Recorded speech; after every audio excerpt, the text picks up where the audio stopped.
Hey there, Dr. Chad, and welcome to day 2 of your 7-day sleep challenge. So the first thing I want to know is, from you, how's it going so far? How's the journaling before bed going?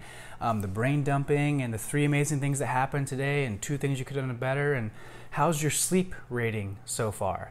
How have you been enjoying the bedtime drink? Is it working for you? Have you noticed you go to bed easier? You're more less likely to wake up during the middle of the night? How's that going? How is no screen time going 1 hour before bed? And how is aiming for 7 hours of sleep a night and in bed by 10 o'clock going for you? I want to know. Put it in the comment section below.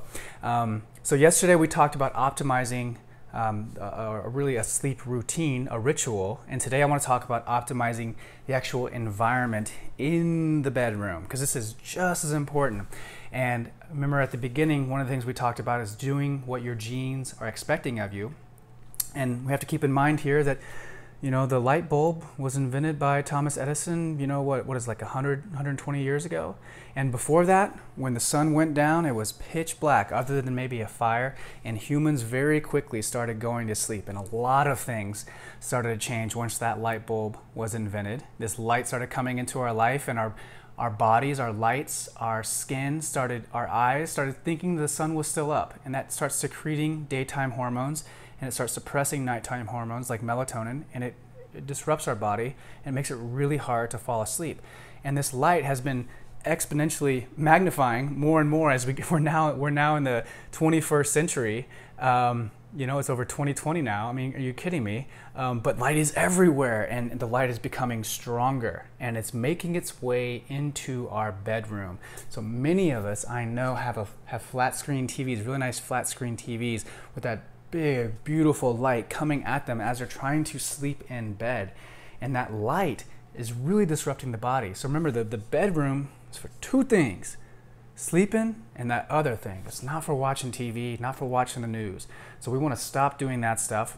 Other great things you can do are blacking out the windows. You'll notice that Brenda and I have really strong curtains that we can just roll down here, and this helps block out any light that might be on the outside. But we have these, they're really nice. So those are kind of things you might want to think about in the long term. In the short term, you may want to put a big blanket over your windows so no light comes in, but you don't want any street light coming in the window to waking you up.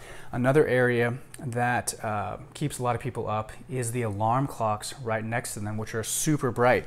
So what we do is we just get these single battery operated, super cheap alarm clocks on Amazon, so you're never looking at something that's so bright that's confusing your eyes.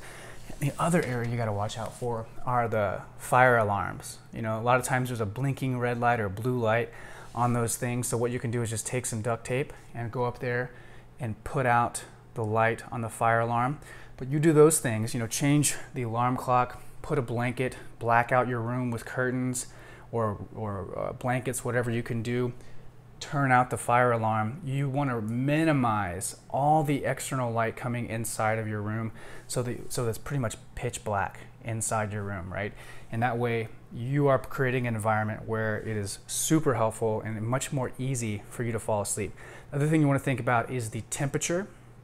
The studies that have been done show that optimal ranges are between like 66 and 68 degrees. That way you can really bundle in a blanket, which is really nice. I personally love 66 degrees. Everyone's different.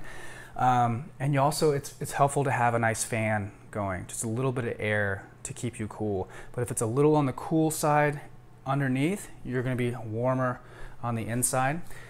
So those are 2 things you can do: black out all the lights and get the temperature somewhere where it's more favorable to you, somewhere between 66, 68 degrees with a nice fan. So creating a good sleep environment is super important. So I hope you enjoyed that. Let me know how it's going. Give me some comments below.